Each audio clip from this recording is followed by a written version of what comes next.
Cette semaine, à accès restreint, nous sommes au centre Robert-Piché, Elfage-Roussel, dans le secteur de Lennoxville, l'ancien bâtiment des Pères Blancs. Et ce centre de dépendance ouvrira cet automne. Avant qu'il accueille ses premiers résidents, nous faisons une visite avec M. Piché.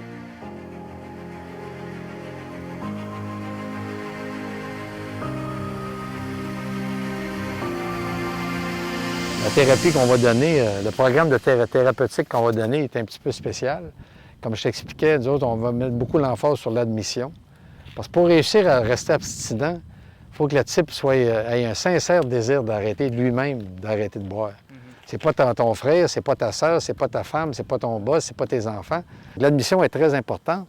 Puis après ça, le post-cure, comme je t'expliquais hier. Oui. Le post-cure est très, très, très important. Il faut que tu aies un suivi, puis nous autres, notre suivi va être à 1 an et demi de temps.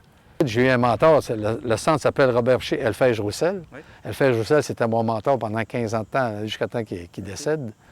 Puis lui, bien, comme je ne sais pas si je te l'avais dit, mais cette année, il prendrait son 61e année d'abstinence. Ah oui. Ça fait que le gars, il connaissait ça un peu, puis il en a vu d'autres avant.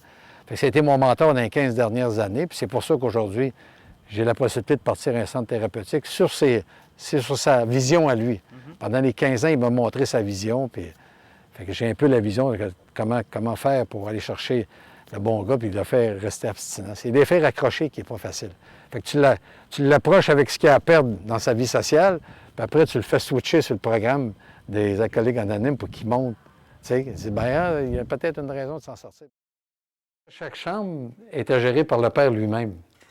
Fait que si le père n'avait pas trop d'argent ou il n'avait pas mis de côté, tu comprends? Fait que les bureaux, les lits, les commodes, tout était dépareillé. Okay. Puis nous, on ne peut pas faire un centre de thérapie avec l'équipement dépareillé parce que l'alcoolique toxicomane qui rentre dans une chambre et qui trouve l'équipement de l'autre plus beau dans l'autre chambre, bien, il va se plaindre, tu comprends? Fait qu'il faut mettre ça standard. Tu n'as pas besoin de grand-chose. Toi, tu as besoin d'une commode, d'une chaise, un bureau de nuit, puis chaque chambre est équipée d'un bain avec une douche. Okay. Une toilette, bain, douche. Chose qui est très rare dans une maison de thérapie. Okay. Habituellement, ils ont des douches centrales. C'est commun. Ça, c'est la vieille partie ici qui a été faite en 57. Okay. Puis la nouvelle partie a été faite en 87. Les chambres de la vieille partie peuvent être doublées, puis les chambres de la nouvelle partie peuvent être triplées. En arrière, ici, c'est la sacristie. Okay. Puis en arrière de la sacristie, c'est la place des sœurs. Okay. Les chambres sont à peu près le quart de la grandeur de la chambre des pères. Puis les autres, c'était leur quartier, ils ne voyaient jamais les pères. Okay. Ils ont des passes spéciales pour aller dans la cuisine. Ils ont leur propre cuisine, leur propre salle à dîner, leur propre quartier, tu vois. On va faire quelque chose avec un jour, mais pour l'instant, c'est une perte d'espace. Tu sais, puis tu vois, les meubles ont été faits en chaîne, puis c'était fait sur place. Tu sais, c'est pas des meubles qui ont rentré et qui ont fait fitter, là. Tu sais, c'est des meubles que tu... Puis ça, bien, ça me fait mal au cœur de défaire ça. Ça fait au moins une dizaine d'années qu'ils n'opèrent pas les parents. Ça fait au-dessus de 8 ans qu'ils essayent de vendre. Okay. Puis ils ne voulaient pas vendre à des promoteurs immobiliers.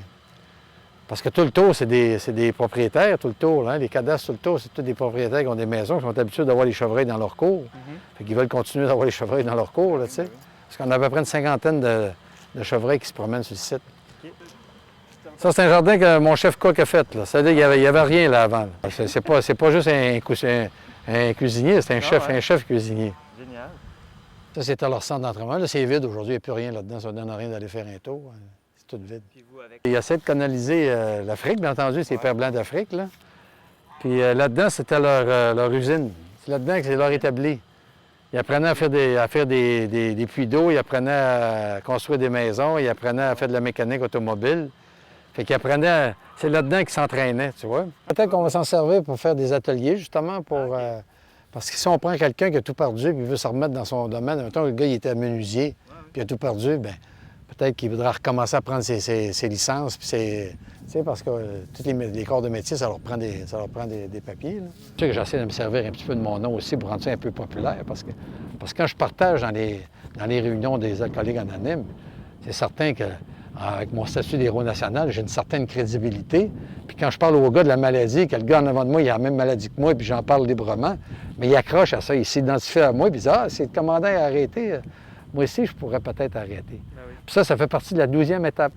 La deuxième étape, c'est de passer le message, puis d'aider un autre alcoolique qui souffre. Puis c'est de même que moi, je reste abstinent en aidant les autres alcooliques.